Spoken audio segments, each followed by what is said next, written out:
এ হচ্ছে রাফি, সে বাংলাদেশে থাকে আর প্রতিদিন বাংলাদেশি মুদ্রা ব্যবহার করে, অর্থাৎ বাংলাদেশি টাকা।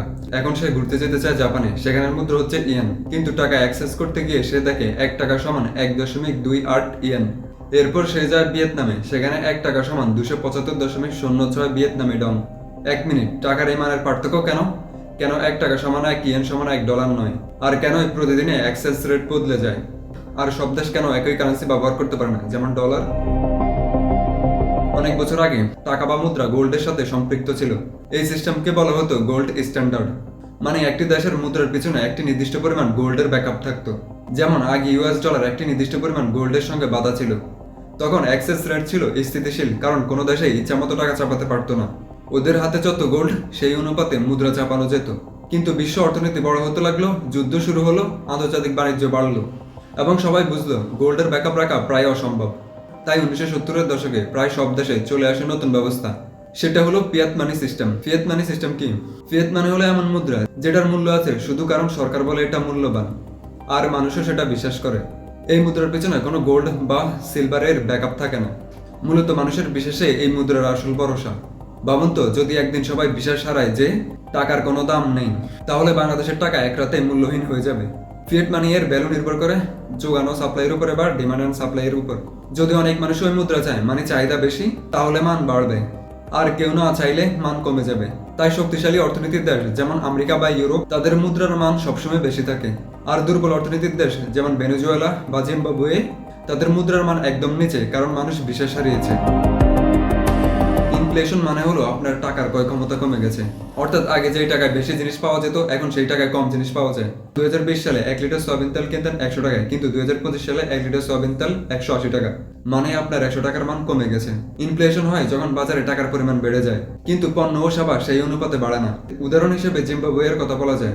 1980 সালে এক জিম্বাবুয়ে ডলার ছিল 1.35 ইউএস ডলারের সমান। কিন্তু অর্থনৈতিক ব্যর্থতা, দুর্নীতি আর অবিরাম মুদ্রা চাপার কারণে 2000-এর দশকে 1 মার্কিন ডলার সমান হয়ে গেল কয়েক লাখ জিম্বাবুয়ে ডলারের সমান। ইন্টারেস্ট রেট বা সুদের হার হলো টাকা ধার করার খরচ। ধরেন আপনি ব্যাংক থেকে 10,000 টাকা ধার নিলেন 10% সুদে, তাহলে আপনাকে ফেরত দিতে হবে 11,000 টাকা। বাংলাদেশে এই হার নিয়ন্ত্রণ করে বাংলাদেশ ব্যাংক। তারা নির্ধারণ করে পলিসি রেট বা রিপো রেট। যখন সুদের হার বেশি থাকে তখন ধার নেওয়া কঠিন হয়ে যায়, কিন্তু বিনিয়োগের রিটার্ন বেশি হয়।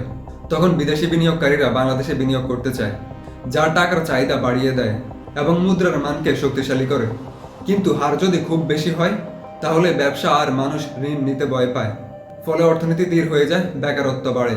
তাই বাংলাদেশ ব্যাংকে সবসময় ব্যালেন্স রাখতে হয়। ইনফ্লেশন বাড়লে সুদের হার বাড়ানো, অর্থনীতি দুর্বল হলে আবার কমানো। যখন ইউএস ফেডারেল রিজার্ভ বা বাংলাদেশ ব্যাংক সুদের হার পরিবর্তনের ঘোষণা দেয়, পুরো বাজার সতর্ক হয়ে যায়, কারণ সেটা সরাসরি টাকার মানে প্রভাব ফেলে।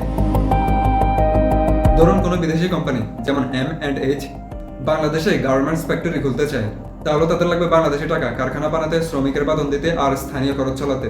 এই প্রক্রিয়ায় ডলারের বিপরীতে টাকা কিনতে হয়। ফলে টাকার চাহিদা বাড়ে এবং টাকার মান কিছুটা শক্তিশালী হয়।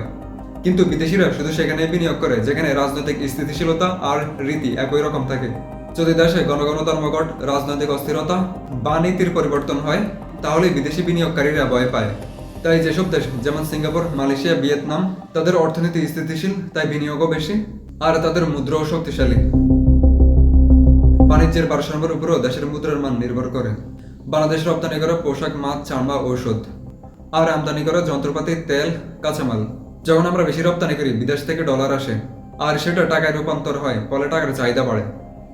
কিন্তু যখন আমদানি বেশি হয়, তখন ডলার খরচ করতে হয়, রিজার্ভের চাপ পড়ে, টাকার মান কমে যায়।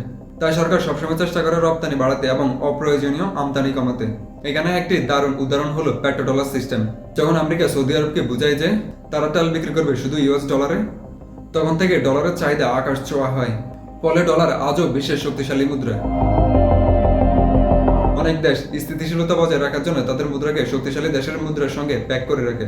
যেমন ব্রুনাই তাদের মুদ্রা সিঙ্গাপুর ডলারের সাথে 1:1 হারে বেঁধে রেখেছে। অর্থাৎ দুই দেশের টাকার মান একই, সিঙ্গাপুরের ডলারের মান বাড়লে ব্রুনাইয়ের ডলারের মান বাড়বে। কিন্তু বাংলাদেশ ব্যবহার করে ম্যানেজ ফ্লোটিং রেট, মানে আমাদের টাকার মান নির্ভর করে বাজারের চাহিদা ও যোগানের উপর। কিন্তু প্রয়োজনে বাংলাদেশ ব্যাংক হস্তক্ষেপ করে স্থিতিশীল রাখে। প্যাকিং এর ক্ষেত্রে সুবিধা হলো স্থিরতা, কিন্তু যে দেশের সাথে প্যাক করে রেখেছে সেই দেশের মুদ্রার মান কমলে ওই দেশের মুদ্রার মানও কমে যায়। যেমন এই ক্ষেত্রে সিঙ্গাপুরের ডলারের মান কমলে ব্রুনেইয়ের ডলারের মান কমে যাবে। কেন সবাই একই মুদ্রা ব্যবহার করে না?